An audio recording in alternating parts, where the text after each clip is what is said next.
Saxton. I do have to say thank you for the sage and yarrow tea. I had one of the most restful nights I've ever had in a long time because my husband, his stomach was settled. Oh, Mrs. Smith, I'm delighted to hear that. I love sage and yarrow tea, and yarrow in particular. Do you know that that will help any chronic problem like rheumatism and a frozen hip? Oh, I gather yarrow everywhere I see it. Good things we have these aprons for something as we're walking along. That is true. That is true. So we can find yarrow all along the trail then. Yes, it grows all across the United States, and what a blessing it is. I've treated dysentery and complete fright, help calm people down after they've taken a sudden turn. Really? That's very helpful on the trail. Let me see. You know, another thing that I really like is arnica. Wild arnica is a real blessing. Well, it does just about the same thing yarrow does, but yarrow I like better, especially if it's for chronic conditions such as rheumatism or arthritis, while arnica is good for bee stings and sudden boils or blisters or things like that. Okay. And you could mash it up and make a salve and put it right on the area that's hurt, and it makes a huge difference. My goodness. Now, doesn't it have a beautiful flower to it as well? It does indeed. And you know, I like yarrow too. They're so pretty, and then to realize that they do more than decorate the earth is a wonderful thing. Yes, definitely. Definitely. We can use all the help we can get out here. What are some other herbs that you know about? You know, there's so many things that are helpful to us, and anytime I see them growing, I try to gather them, and I'll get them right in a basket. I'll put them in my apron first, or get them into jars as soon as I can. You know, one thing that has been really helpful, did you realize Mr. Whitaker the other day had that abscessed tooth? You know what we did for that? I heard about that. Chaw tobacco right on that abscess. It broke that thing and drained it by morning. And I think, yeah, and I think he'll save the tooth now. Oh my goodness. And, well, it's good for sprains. There was a boy got thrown off his horse last week, and it sprained both of his ankles terrible. Of course, he landed on his feet, which showed his dexterity in youth. Right. But, they were terrible sprained ankles. We took tobacco leaf, and we moistened it with hot water and laid it over those poor ankles. And then we put his socks on to hold that in, and he wore those tobacco leaves for 12 hours. And the next day, the bruising and swelling were gone, as well as the soreness. Really? Oh my goodness. It is a medicine if used in the right way. There you go. There you go. Of course, there's Mormon tea. Oh. Now, what is that? Mormon tea, it's called a ephedra by its more scientific name. But of course, the Mormon pioneers, they started to find that along the trail. And if you pour a little hot water over those ephedra stems and let that brew for about 5 minutes and sweeten it with a little honey, it is a most pleasant beverage. And it's good to take the swelling out of your feet. And don't we all need that? Oh, yes, ma'am. Yes, ma'am. At the end of the day, I think my ankles are twice their size. It's good for the kidneys. And that's good for the bladder, it's good for the heart, and it opens and stimulates your mind so you can remember what you was thinking about that you didn't want to forget. Boy, do I need that. We all do, we all do. Now, is that found back east or more out west here? Well, the further west we came, the more of it I saw. Oh my goodness. Now, what form does it take? Well, you know, that ephedra, little tiny stems, if you were to look at it real close, it almost looks like little tiny straws.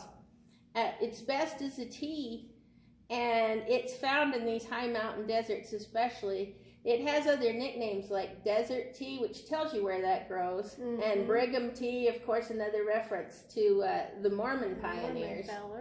But they kind of blazed the way, and their knowledge on what medicines were more prolific here in the West was very beneficial to the rest of us that have come along the trail. That's wonderful that they shared like that.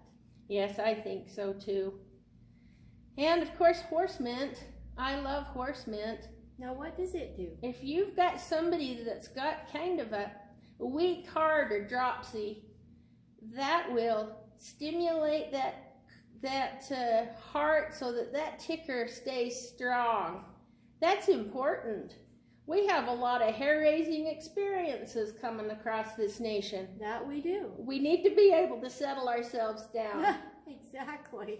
That's found a little bit less here in the desert areas, but it was plentiful in Missouri and halfway across the plains. Well, I wonder if you could find it in these mountains around Clover Creek. I know wild mint grows back home up in our woodland areas. I wonder if one day we could take off for a walk and head up into these there mountains. I'm pretty sure you could find it, and you just need to watch for the bees because it's also called bee balm.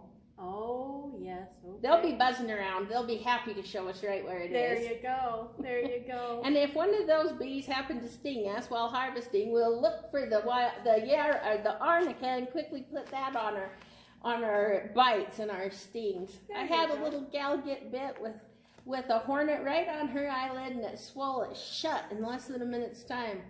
Well, we found arnica, mashed it up, and put that on her eye, and blessedly within 2 minutes, that eye was back open. Oh, my goodness. Now that's medicine. That is medicine. But here I go repeating myself, back to the arnica again. Oh, that's fine. Those of us who barely got a start with our grandmother, and she was teaching, she taught me about comfrey and the wonderful uses of comfrey. But I didn't learn very many of them as she passed away just as soon as I was about 10 years old. So that's why I kind of come to you to kind of help finish my education. Oh, the wisdom of our grandmothers. Yes. I wish they all would have had an opportunity to write everything down in a book. Yes. But we needed to listen to everything they said. And if I could have my grandma with me on this trek, it would make it easier. Yes, ma'am. But she did tell me a lot of really neat things about the pharmacy that God gave us on this earth. And you mentioned comfrey. Mm-hmm. Oh man, that'll help knit a bone. That'll help. In fact, I believe it was when I was visiting with you one day, you said your grandma called it knit bone. Yes, she did.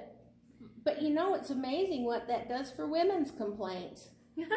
Men ought to think that's their favorite flower, that comfrey. Well, it's funny you should bring that up, because back home I had planted some comfrey in our paddock for our horse. And my husband went to going and exterminating all them there weeds. Well, he picked on the comfrey, and his horse saw him do that. She took to bucking and kicking and tried to kick him in the head, and he come in the house madder than a wet hornet. And I said, what have you been up to? And he says, I was exterminating that there weed in Sylvia's paddock. And I said, did it look like this? He said, it sure did, and that's a damned weed if I ever saw one, excuse my language. And I told him, you are not very smart, young man. I said, that horse has more horse sense than you do. So leave it alone and let the horse eat it. Because I've noticed when she's had a limp or when she's had an ache, she goes right over and she takes it and eats it.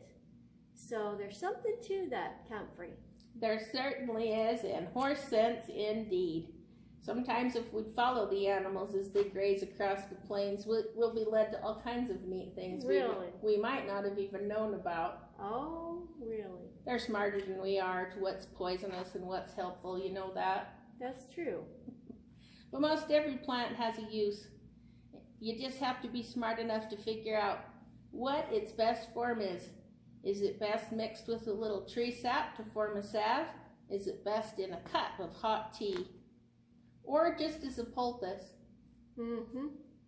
Takes all different kinds of ways to use it. From tobacco poultices to bread and milk poultices. Now, did your grandma ever use a bread and milk poultice on you? Bread and milk. Now, that's one I've never heard of. Do tell. Oh, Mrs. Smith, one time I was walking along barefooted as a child, and I got a chunk of sharp rock right up in my foot. And it was right up in the meaty part. Oh. And it was too deep for them to be able to pull it out with a pair of pliers or even get it with a needle. Oh. My grandma, she'd come along and she says, that child needs a bread and milk poultice. Now this was one I was up for. She soaked a piece of bread in milk and put it on my foot and wrapped it with the cloth so I didn't stain the bedding.